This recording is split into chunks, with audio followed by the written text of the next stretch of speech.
Cody's having Hello, lunch. everyone. We're so glad you are joining us today for our Frontier Firm session. My name is Lori Allen. I lead the Global Commercial Accessibility Program here at Microsoft, and I am joined by an outstanding group of panelists who I'm very excited to introduce you to. But first, let's take a moment to talk about what we mean by Frontier Firm. Frontier firms are organizations who are not just adopting AI, but they're really leveraging AI to change the way work gets done. They're leveraging agents to extend capabilities. They're building agents to help make workplace accommodations more discoverable, to help people with disabilities work more efficiently, and to help researchers and policymakers focus on what's most important. Today in this session, we're going to talk about what we mean by agent boss culture, not just as an abstract idea, but as a practical way of working. Each of our panelists is going to take us on their AI and agentic journey, and they'll talk about challenges that they encountered along the way.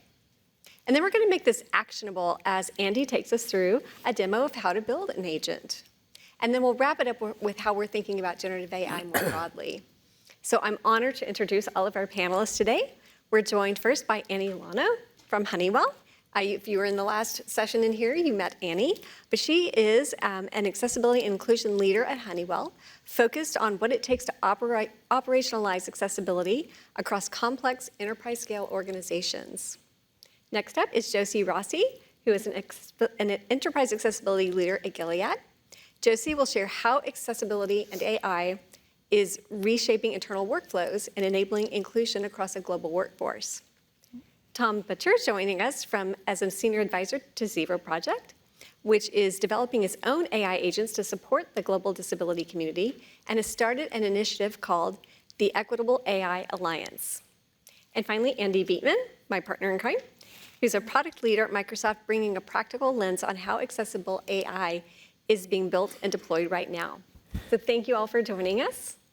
To start out with, what does agent boss culture look like in each of your organizations? And how is AI changing the accessibility conversation for your employees and for your customers? Annie, we'll start with you. Awesome. Thanks, Lori, for having me today. I'm really excited to talk a little bit about AI and how we're leveraging it at Honeywell, specifically in the accessibility space. So AI for people with disabilities, and it was talked a little bit about too in the keynote, is it really can revolutionize the way in which people engage at work. Last year, we did a study in partnership with Microsoft and EY where our employees participated, and there were 300 participants who answered some questions as to whether or not AI was really influential in their workplace and how it could be leveraged as a tool for accessibility. And the study really was eye-opening that 76% of people felt that AI and Copilot was a critical tool for them at work in the disability community. And so when we think about how do we, one, ensure that AI is available for our employees with disabilities, and how are we really leveraging it, I think it's in kind of two main ways. One is to ensure that our employees with disabilities have access to the tools and resources they need.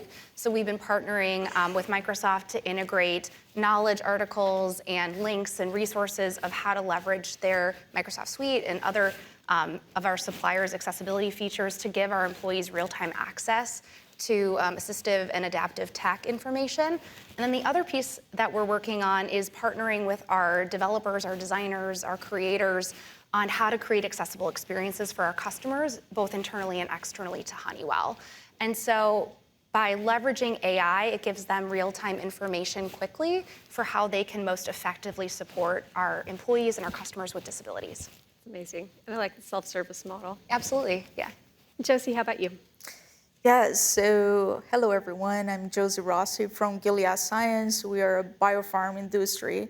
So at Gilead, for us, the boss agent culture, it's really not about replacing employees, but really actually giving to them more power how the work gets done, with, of course, with AI as a companion. So accessibility is really a tangible area for me to share an example. So we are really shifting from an approach model where we're very more reactive, individualized approach to a more proactive way to really embed accessibility standards in everything that we do, in the workflows, in tools, and resource, and process, the work, the employees, they touch every day. So one example, which actually we're currently working right now to launch next week, it's our internal Gilead accessibility agent. This agent, it's going to be an employee-facing agent that's going to be launched for all employees, our global workforce next week. It's going to really translate accessibility standards in a very simple way, step-by-step guidance for them to understand. Literally like in a plain language for employees that they're new to accessibility. So we're pretty excited about this. Currently, we don't have a centralized hub where employees can check about their accessible content and provide some guidance and really learn more about accessibility. So we want to make sure that we created this hub to really take away this kind of more frustration that some of our employees they're feeling where they don't have the centralized place to go, and they can continue really focus what matters for us the most, which really creates possible for the patients that we serve across the globe.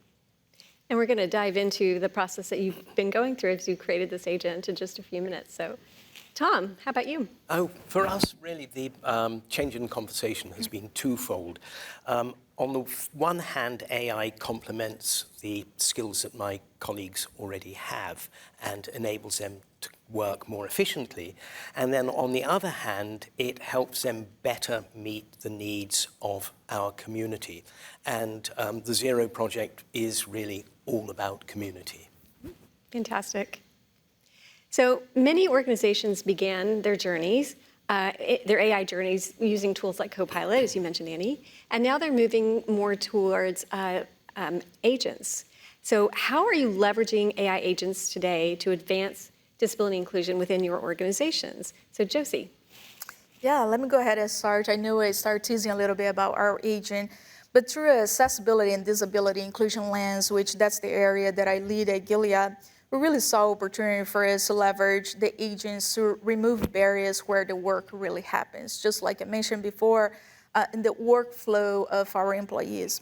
So here's the real challenge that we're trying to solve.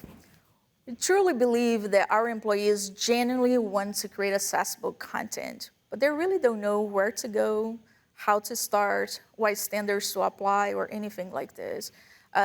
Most of our employees, they're scientists, they're really busy on their day-to-day, and we're really trying to make sure how can we make this be a lot easier.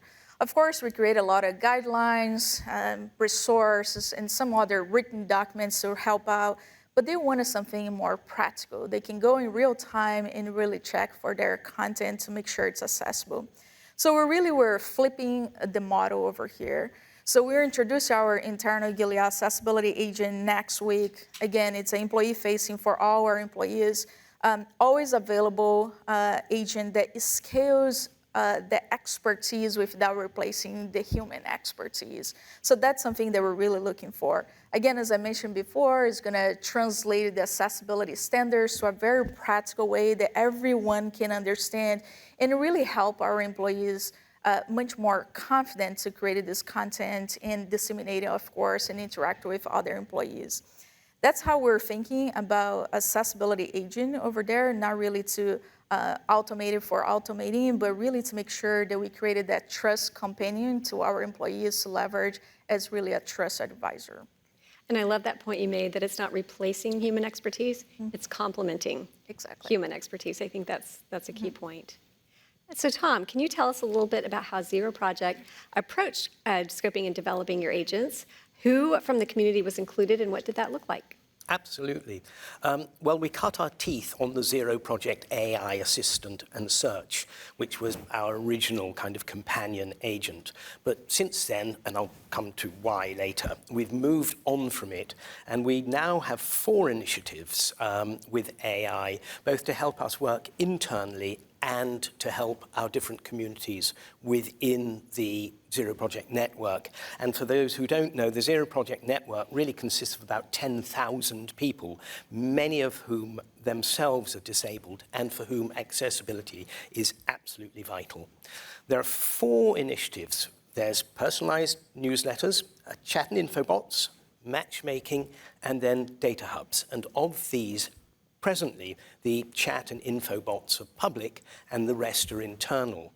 So the personalized newsletter allows us to target specific groups within our database to send them specific newsletters and provide them with personalized introductions. Then we have infobots, which we've developed with using WhatsApp, and we have those for Zero Calls, which is our invitation to submit nominations for awards, and for our Zero conferences, Zero Project conferences. And you can ask them such questions as, what's the topic of next year's Zero Call? And can a small NGO nominate any innovations?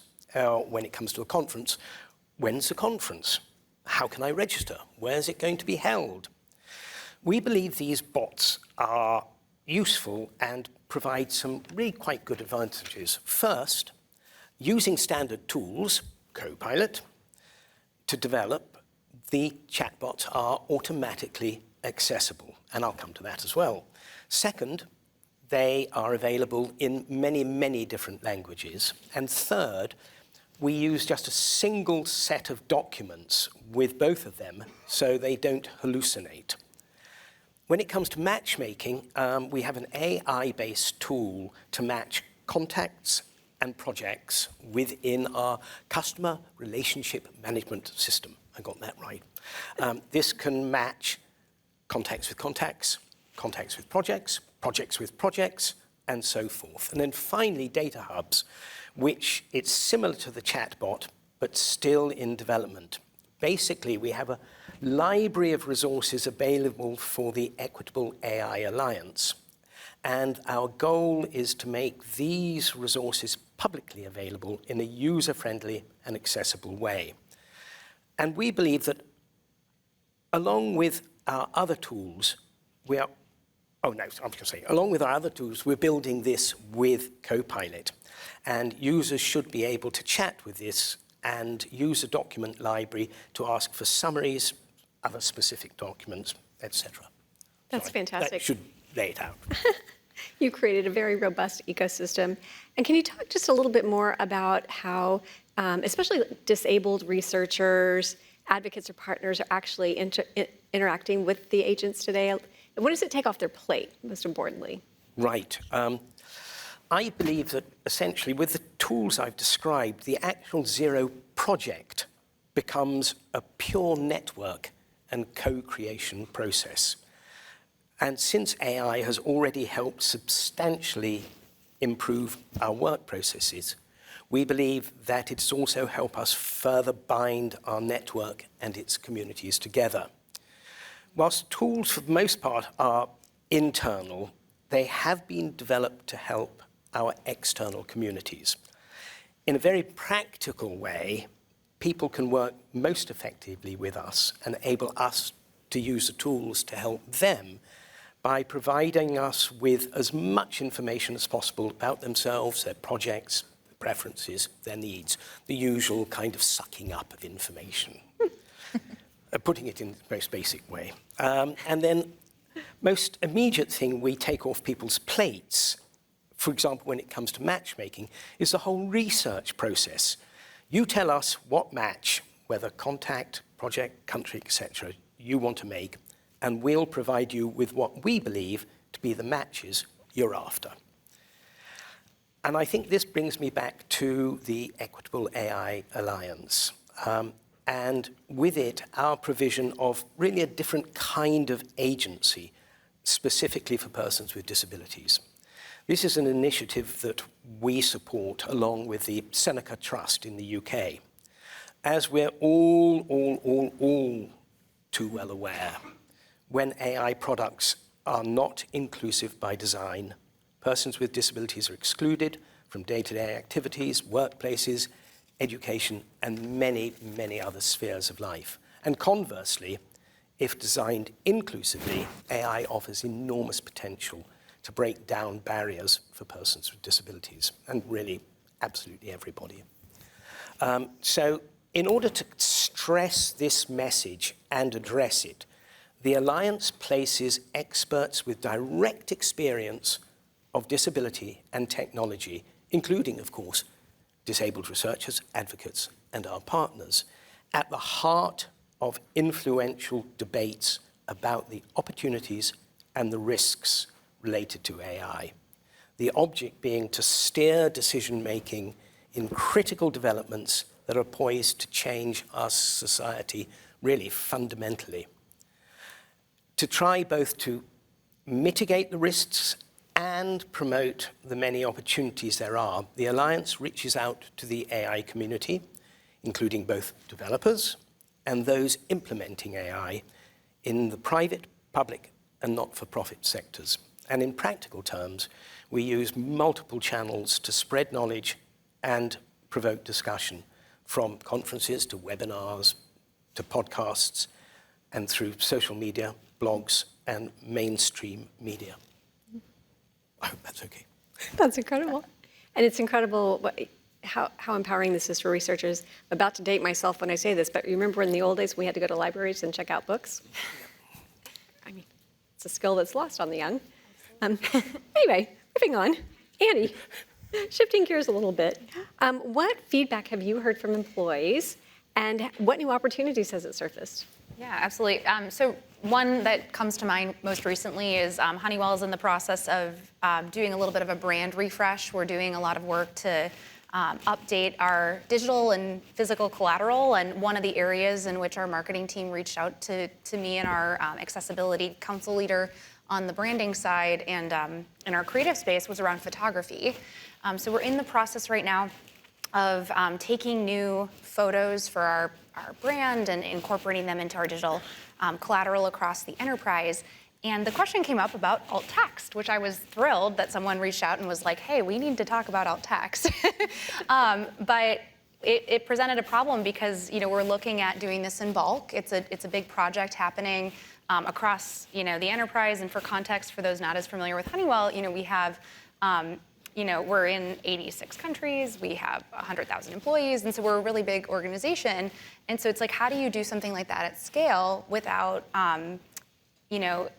really weighing down your workforce from a productivity standpoint? And so we actually reached out to Microsoft, and we've been working to build a bot to help us essentially create alt text for over 3,500 new assets coming in, and we're anticipating this to continue.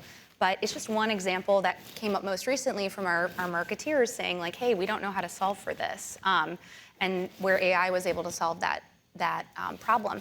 As a person with a disability myself, so I'm low vision, and I shared this earlier in the last panel I was a part of, but for those who weren't in that panel, I identify as legally blind.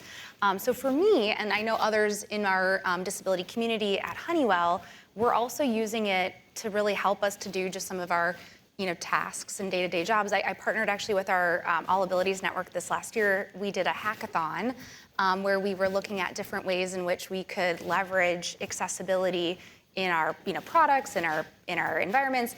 And the conversation came up where we had so many submissions. I think we had, I think last year we had 475 submissions worldwide for people participating in this competition.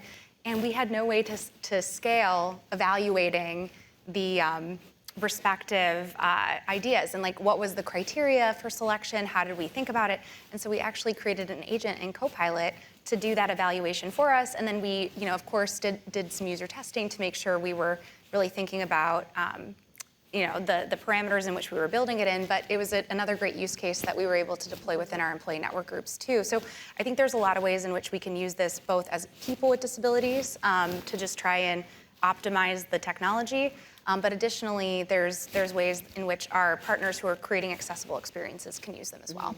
And I know Josie's doing something similar with the agent at Gilead. And I think that's one of the things that's most exciting about generative AI as we think about it more broadly is the ease at which we can create inclusive experiences or content for everyone. Absolutely. And so Josie, as you're taking this phased approach to the agent development at Gilead, can you tell us a little bit about some of the challenges you faced and lessons learned along the way? Absolutely. So do you have 30 minutes for me for the challenge? I'll share actually a few of those. So again, this agent, it's quite new for us. So we're still in the production. Hopefully it's a deploy phase 1 by next week. there's a couple of things as we're thinking about how to release and about adoption, how we're launching, things like this. So we really realized that launching this agent, it's not really like rolling out a tech product to our employees. So it really was about a trust commitment for us. So we're approaching this agent much more as a trust advisor, as I mentioned before. We intentionally scoping this agent, creating some disclaimers to be very transparent about what it does not.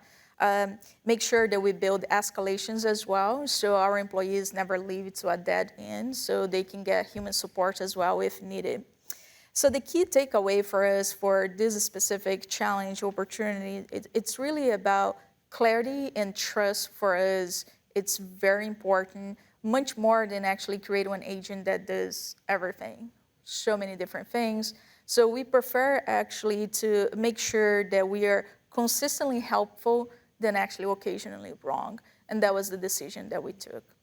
Another challenge that we encountered was really going through our own internal data privacy, our own internal security and IT approvals. We are a biopharm industry again, so a very highly regulated industry. So we have to make sure that we follow our standards for AI and so many other different things that we had to consider, which it feels like when we're in the production time that it slows down a little bit, the production, the timeline that we want to launch. But for us, we did look in a slightly different way that's really focused on building this strong foundation that help us in the near future when we're trying to scale this. And lastly, as we're going through the testing, which this is a little bit more tactical, but as we're going through a little bit of the testing piece of this agent, we realized that the response was quite complex. It was pretty extensive as well. And we realized that we're creating a new barrier for our employees, especially for those new ones, new ones for accessibility. So we had to pause and really kind of like polish and refine the agent to make sure, again, for us it's very key that part of being very simple and plain language that would provide to our employees. Again, they're not the experts in the area, but we want to make sure that they adopt and start using as a companion in their day-to-day activities. So I think you raised some really good points there. One, you're not just rolling out software. Right.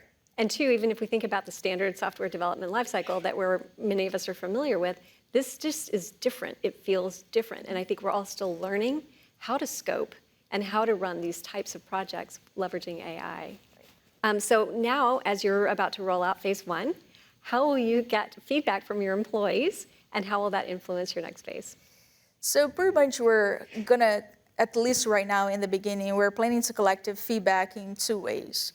We're building a mechanism to collect feedback into the agent. So as employees, they are experienced, they are leveraging, they are creating their own prompts to leverage the accessibility agent. It's gonna pop up a box for them where they can leave a qualitative feedback to us, not just thumbs up, thumbs down, but they can share with us really how their experience looks like, so we can make sure that we can leverage this as we shape the next phase.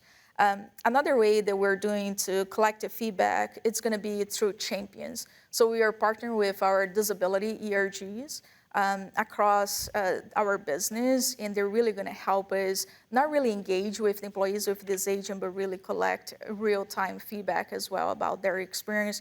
Again, that would help us to shape next phase. As we're launching this as a multi-phase approach agent. It's gonna continue to evolve. That's fantastic. And so Tom, what feedback or outcomes have you seen, and how well did the agents meet the original goal? What changed along the way? Right. Well, some of the most fundamental and salutary feedback came when we first tried to dip our toes into the AI pool with the Zero Project AI Assistant and Search. So despite our incredibly good intentions, what the tool was designed to do didn't work. It turned out to be far too broad, and it couldn't respond adequately to the different user cases with which it was presented. So that wasn't much cop. And in addition, we hadn't taken on board the whole issue of updating data, updating documents, and just the person power that required. I believe that, so far, and it really is so far because it's a continuum. Some of the most important lessons we've learned is we can't compete with the likes of ChatGPT, period. Nor should we. And we are not uppercase, bold, underlined, 27-point software developers. Rather, we should focus on what we do best, data and matchmaking. And going back to software development, a lesson learned, and I think an opportunity offered, is why try to develop AI software when there's really good software out there, like Copilot? It's proven, it's accessible, and it works. And for us, using, for example, Copilot's suite of tools, not only are we automatically embedding accessibility into our processes, but as importantly, we have the opportunity to build further replicable AI tools. And then finally, and I'm afraid this is somewhat tangentially, but I found it interesting, an important outcome and indeed opportunity has been that we've been required to learn the correct language to make our needs understood to those developing our tools. And I think it's important so that they develop what we want, not what they think we want from interpreting what we've said. And we now hope that what we said is what we really mean and what we get. Goes back to that nothing about us without us principle.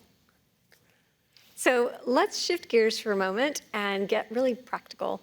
Andy is going to take us through a live demo of how to build an agent. Now, there are 3 different ways to leverage Copilot to build agents. There's Agent Builder, there's Copilot Studio, and there's Foundry, each with increasing levels of sophistication.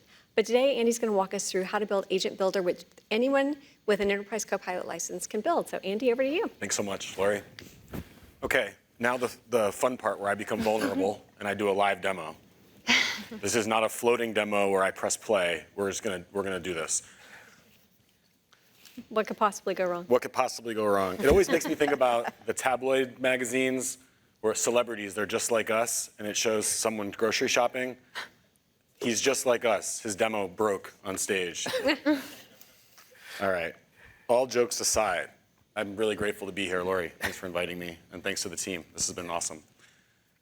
I think that a lot of times when we think about creating AI or agents, we are distracted.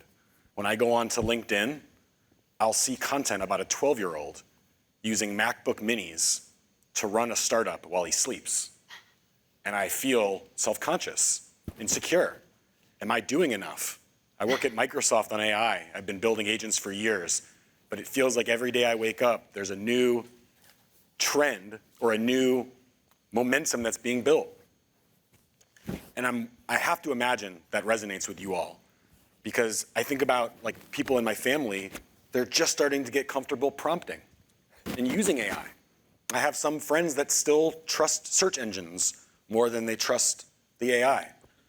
And of course, I do have teammates that are all in on AI and have built their own AI org charts. It's interesting how with that org chart, you don't have to think about sort of the time it takes to build things. You can just go operate. So you see a spectrum of the way people are using AI. But for me, regardless of my confidence, I always start in the same place, Microsoft Word. I never open up Copilot Studio and just start making an agent. I always want to think about my stream of consciousness and what matters to me. So here, I've done this. I spent time just typing. I could be talking. Microsoft Word is quite accessible. But here, this is truly for my brain. I'm going to read a passage. I feel like I'm an author today. I find myself using Copilot all the time. In fact, I use it so much, I feel like I'm a pro at productivity, a pro at prompting, a pro at response integration. How many of us have generated something really awesome, but then you realize you have to put it in your company's template? I'm a pro at asking Copilot new ways to use AI. In fact, I love to say to Copilot, what ways should I be using you that I'm not? That can be very humbling when you think you know a lot. Sometimes I type, sometimes I talk, sometimes I do both to instruct my Copilot so I can go make a tea while it gets things started. By the way, I didn't write this with AI. I mean, this is me sitting down with a cup of coffee and just thinking about what matters to me. So I go on to say, now let me come off my soapbox. What I really want to say in this introspective rant is that I want an agent. I want a super agent of sorts, one that can take my existing AI habits, like asking Outlook for an important email, or asking Claude to clean up the feedback in my presentation from my boss, or even asking Copilot to crawl my documents to help me with my weekly status. Weekly status should take 5 minutes. For some reason, it takes hours and gives me a lot of anxiety. So I want to turn this more into a live agent. So I don't want to just use Copilot. I want Copilot to really work for me. I want this to be a daily briefing in the morning before I end work. I even want live priority shifts. I know when my boss emails me, it feels a little different than any other email that I get. So that's my stream of consciousness. That is my pre-brief. And I take that and I give it to Copilot. And I say, can you help me generate a PRD, a product review document, product requirements document? I'd like to get something to test in the next 15 minutes. So I put that into Copilot. And I'm given my documentation, V1. Purpose of my agent, help humans prioritize surface urgent items and minimize missed tasks. I feel like productivity was last year. Priority is this year. Alignment, for those that read your daily horoscopes and care about your astrology, alignment is a big thing. So I want alignment. I want the agent to help me create alignment in my life. I want it to aggregate tasks, summarize status, send alerts. So I use Copilot to generate this PRD, by the way, based off of my emotional perspective. Step-by-step instructions, morning priority digest, end of day review. How many of you would benefit from something like this or have wanted something like this? Yeah, I see hands up. We're getting a lot more done with AI, but sometimes you feel like, am I choosing the right things to get done? So feedback, respond to user queries and inputs, interaction examples, what are my top 3 priorities right now, summarize my overdue tasks, prepare a digest for tomorrow. So I went ahead and made this in advance. It took me about 18 minutes to make it in terms of the total creation time. So I didn't want that to spin here. I only have about 5 or 6 jokes that I think I could tell. It's not going to get me through the whole thing. So I put that in to Agent Maker, Agent Builder, which is a no-code solution. And by the way, what I like about Agent Builder is I can just tell it exactly what I want. So I can take that PRD that I generated with my stream of consciousness, and I can paste it right into here. So now, we're in Seattle, y'all. We're in Redmond, but we're in the Seattle area, y'all. So I have my needle prioritization agent. I can't believe I'm going to explain it, but we have our space needle, and we need to thread the needle in our jobs every day. So needle helps you stop playing tug of war with your queue. It reads across your Microsoft 365 apps, all of which are accessible, email, meetings, docs, files, and tells you what to focus on, when and why. Morning digest, end of day review, real-time priority alerts, less anxiety about what you're missing, and more room to make decisions. That's something I'm trying to focus on in my career, is I have so many hours in the day, I have unlimited tasks to work on, and I'm trying to get to a short, focused list. I want to feel like every day I made an impact. And not just because at review time, I need to show my impact. I want to feel like I've made a difference in the world. And by the way, like a quote that I've heard in this community is that accessibility is not a bug, it's a feature. I think accessibility is also one of the most fun things that we can work on because we get to see the way that people respond to the way we improve these experiences. And I love the points they've made here. With AI, you don't have to think about these things later. You can start with these things. In fact, I want to tell a short story. There's this new thing where a non-technical person vibe codes something really interesting. And they bring it to their developers. And they say, check out what I made. And the developer says, this is cute. And they roll their eyes, or they nod their head, or they hit their hand on the table. And they say, but it's only 80% there. You haven't thought about security. You haven't thought about authorization. You haven't thought about all of these things that you shouldn't know about, that I should know about. So once you figure that out, come back to me. And you asked the question, Lori, about what does it mean to, sort of agent boss culture. And in my organization, in Microsoft AI, this idea is that all of us are empowered to build, and all of us are required to help each other. So instead of the response from your developer saying, this is an amazing idea, but they should be helping you finish that sentence. And something that I'm finding interesting about AI with accessibility is we get to do the same thing now. We get to come forward with an idea, and we get to say, or our engineers come to us with an idea, and we get to say, hey, that's a cute idea, but you're missing accessibility. So you need to get that into your PRD. So AI, for the non-technical audience, it's powerful, but we still are met with a little bit of tension that I feel like those technical people should help us resolve. We can be that same forcing function in accessibility. So even here, my needle prioritization agent, it's accessibility, it's accessible by design because it's leveraging Microsoft Suite. But if I had a friend at another company who was thinking about building an agent, I would say make sure that your PRD accessibility is a focus when it's made. So that could be localization, that could be multimodality like voice, computer vision.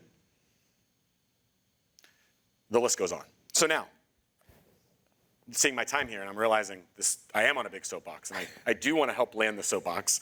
So I make this agent, right? And we're going to try it. It's live. Give me my urgent list before I leave work. Let me make this a little more accessible, y'all. Okay, didn't test that in advance.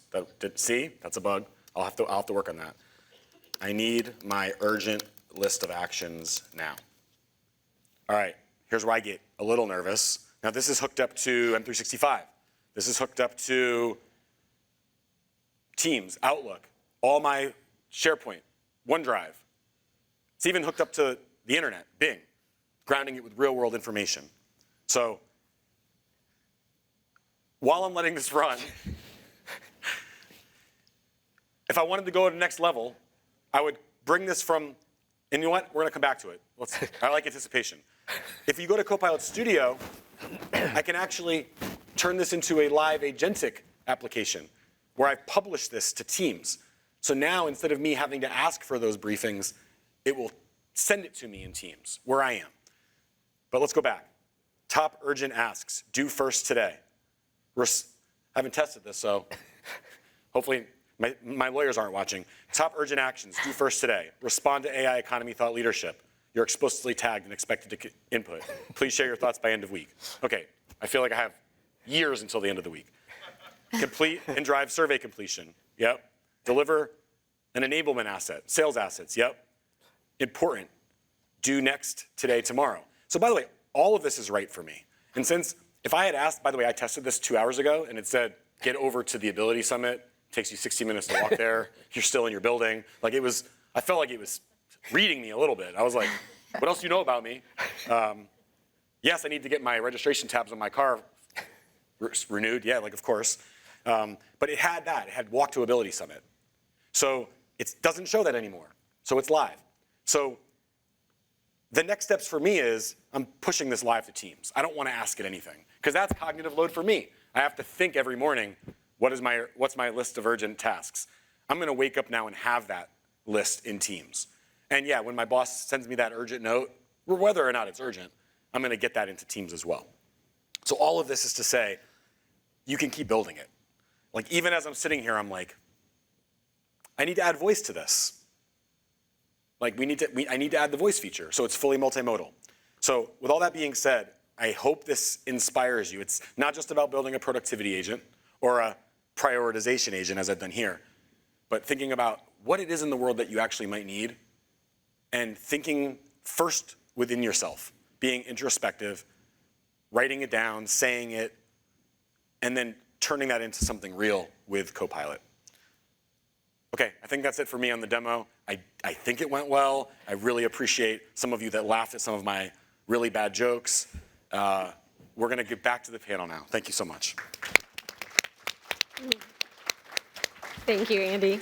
And I think, again, it reinforces the point that we're all learning still. I think, we really underestimated, I think, the change management of learning this whole new technology. It's like when, again, I'm going to date myself, when we all had to learn how to use the internet, because I'm that old. And then we had to learn how to use cell phones or smartphones. And now, again, we're learning this new technology. So coming back to our panel, so Tom, how did you make these agents discoverable and keep people using them? Right.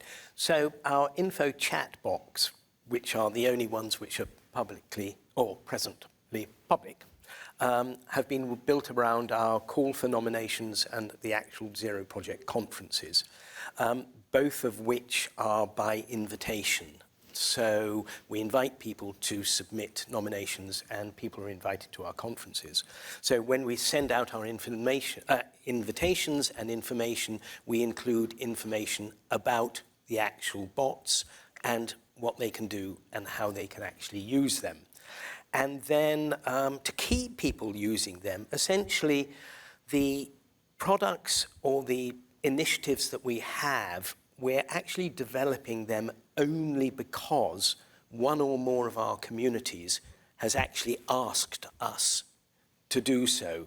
So de facto, they have been designed to meet a need, and we hope that people won't change their minds. Agreed. Yeah.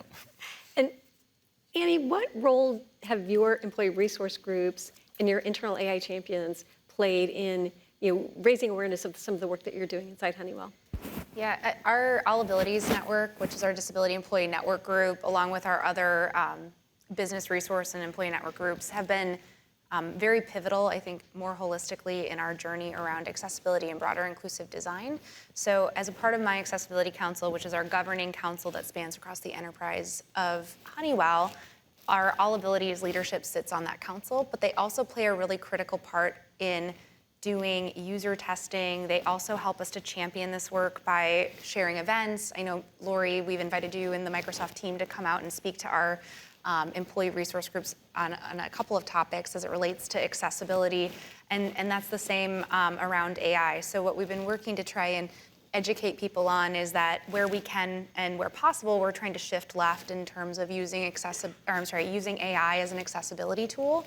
So one of the reasons that people can request Copilot at Honeywell or use some of our other tools that we have around AI is around accessibility reasons. So if you're part of the disability community, you need an accommodation, you can request a license to get support specifically for the purpose of accessibility needs. And so our Disability Employee Network group is a big way in which we can share communications and really activate our strategy, both from an accessibility, but more broadly an AI standpoint as well.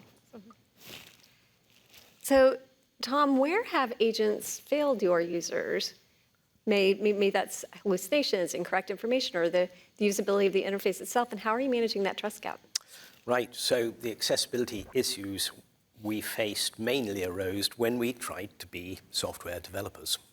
And we tried to develop 100% customized front ends.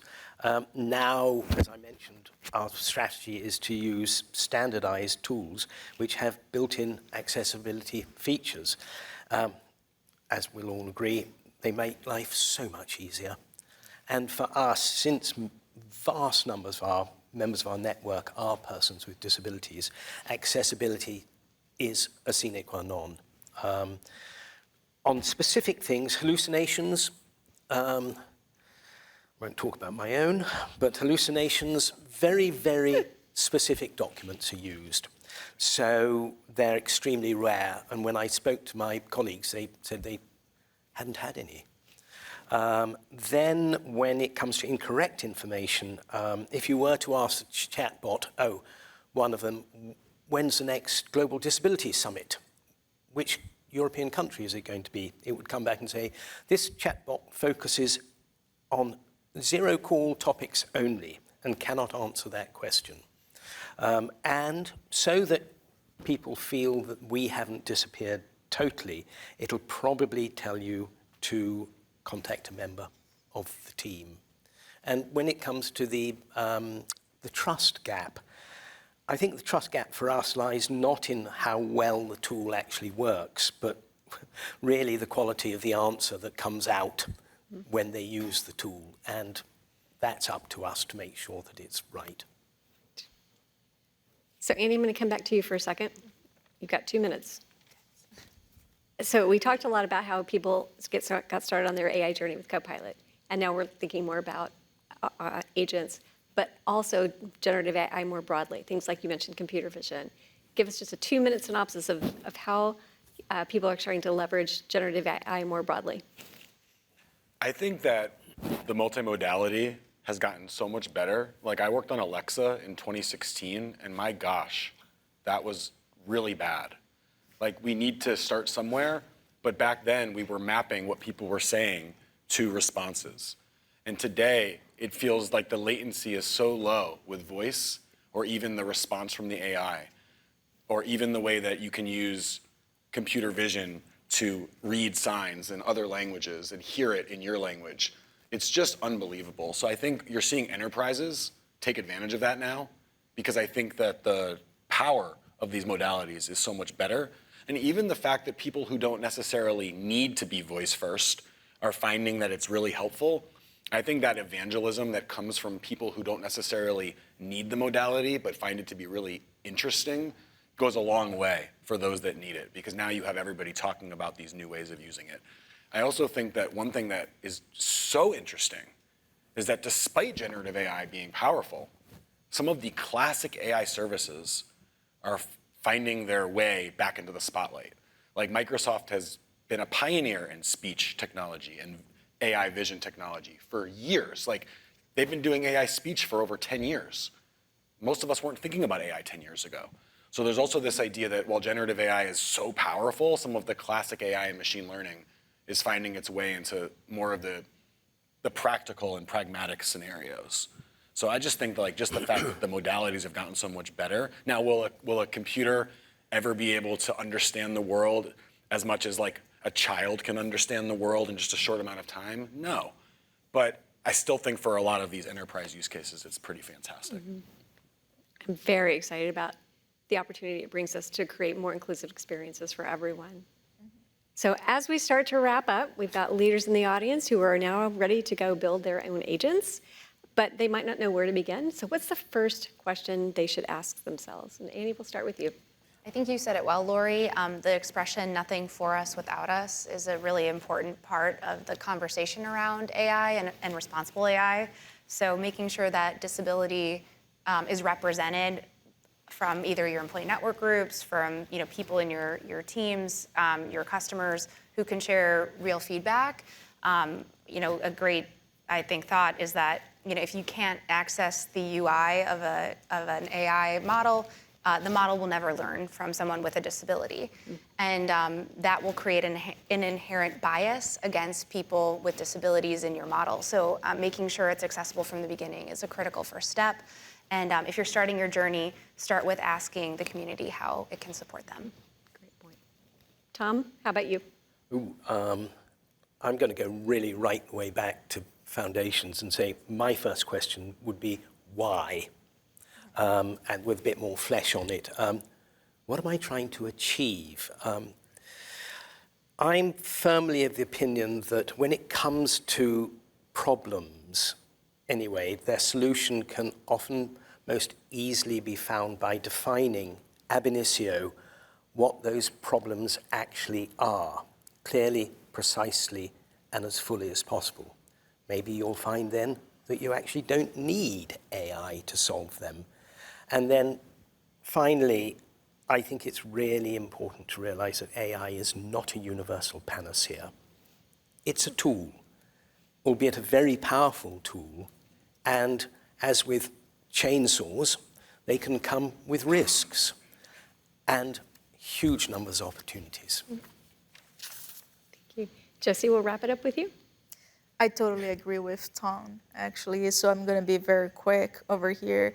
So I do think for us, how we started, it was really, what's one problem that we want to resolve? Like you want to remove, we want to make sure that we reduce that friction. So that's how we start at Gilead. And we, for accessibility specifically, we did ask, like, why do well-intentioned employees, they are struggling to create accessible content? And that's how we start brainstorm, which actually we brainstorm with Lori, with Microsoft, which they're partnering us on this production of this agent for us. But that really helped us to scope the agent in a very intentional way. So that was really important for us. Fantastic. Well, thank you so much to each of you for joining us today. I really appreciate how specific you are about what's working well, what's not working, and lessons that you've learned along the way. And so I guess if there's one idea that I hope that you take with you, is that accessibility is not a side quest in the AI era. And when we're thinking about building agents, when we put accessibility at the forefront, adoption goes up, outcomes improve, and it gets us closer to that frontier firm model that includes everyone. So thank you for spending the last 50 minutes with us, and I hope you enjoy the rest of the Ability Summit. Thank you.